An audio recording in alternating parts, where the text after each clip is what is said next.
Hiya, it's Buttermain here. I just wanted to go through what I'm going to do with my cards that I've been collecting. So I've just been collecting cards since Astral Radiance and just been getting booster boxes and Elite Trainer boxes and stuff like that. And what I wanted to do is I started buying some single cards from eBay, and I was just wanting to see if I could just sell the ones that I've had duplicates of. So that's what I want to do. So yeah, you probably see the duplicates that I've got here, and I thought, well, okay, I'll just go on, see what I can sell them for, because I looked on eBay. You can't, in the UK, you can't sell on TCG Player, so eBay was the choice that I was going to look at and how it was going to go out. So I looked at what prices were for these V's and like Radiant cards and stuff like that, and I was just, okay, I've got a few duplicates, let's see how it goes. And I didn't actually price out anything before I did it. I just saw roughly what other people were paying and selling for, so I just thought I'll just go for it.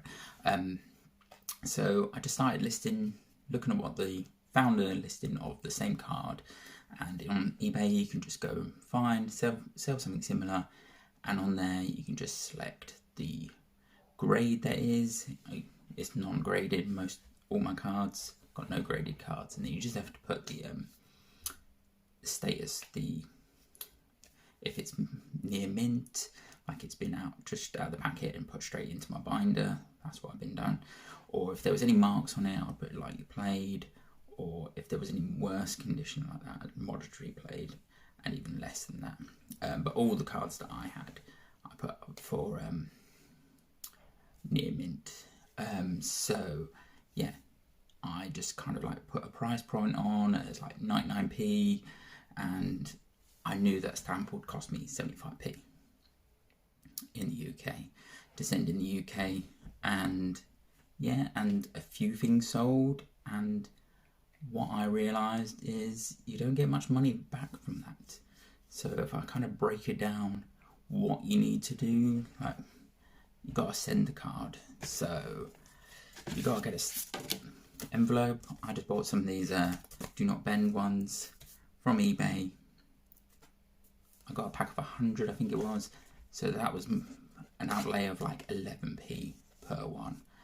So that's the first chunk of my money gone straight away. I had to pay the postage, that was 75p. Got a proof of postage from the post office. That's all fine. Been no issues with anything I've sold and sent.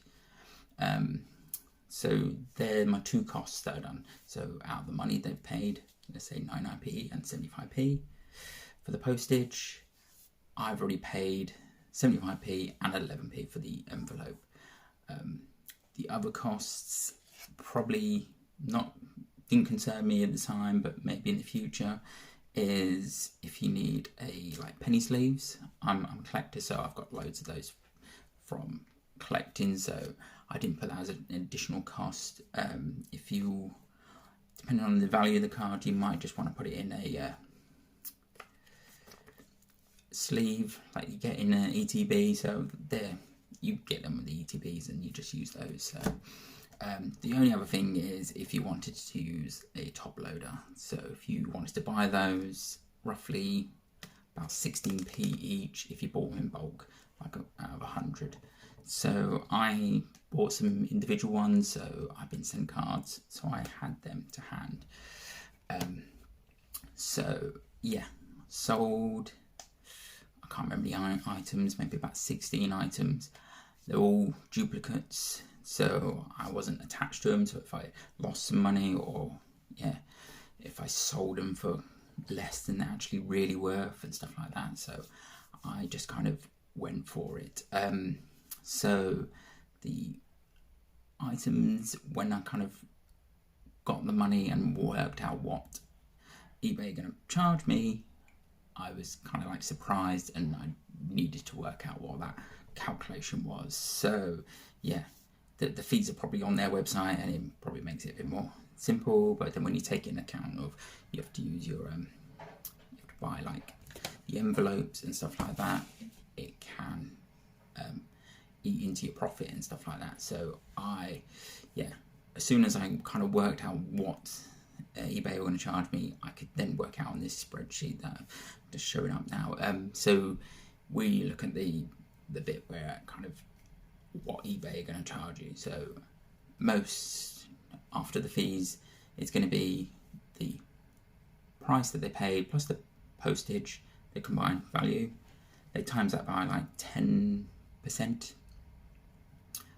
They add on an insertion fee, final value fee, that's 25p, and then all of that they times by 20% tax that they charge you. So when I kind of worked that out after I've sent off a few items and stuff like that, so then what my bottom price that I could sell and not make anything, I worked it out without the top loader thing. Top loaders in the equation was £1.33. So if I sold something for less than that, I'm taking a cut straight away. I'm not making any profit, I'm losing money. I've got rid of my card and I've paid for the expense for that as well. Yes, I was fortunate. I had a few cards that were greater value than like the bottom price of 99p or 99p plus postage, and yeah, I've had a few of those, like Golden Path of the Peak, Golden Ultra Ball. I probably sold them a bit cheap, but I just wanted to see the process, how much I got overall out of it. With those duplicates that I'm probably never going to use, I might have used Path of the Peak in a deck and on an Ultra Ball, 2 of those, but then yeah, I'd probably want 4 technically in a deck and kind of thing. So I wasn't too attached, and I don't mind just playing with the regular ones and stuff. So overall, after selling about 14 items, there was a few that were higher priced. As you can see, I did make like a £45 profit, which is reasonable, okay, but once I've got rid of my duplicates, I've got a binder full of V's, V-Stars, older cards. Maybe some of them might be worth a bit more.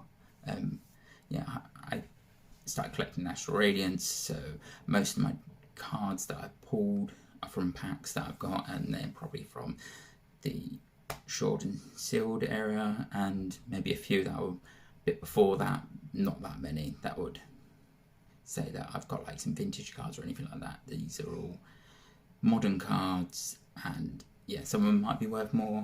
I've got a lot of bulk cards as well, but yeah, I don't know if that's going to be viable selling on eBay. Yeah, especially with I have to sell it at £1.33 before I even make any profit.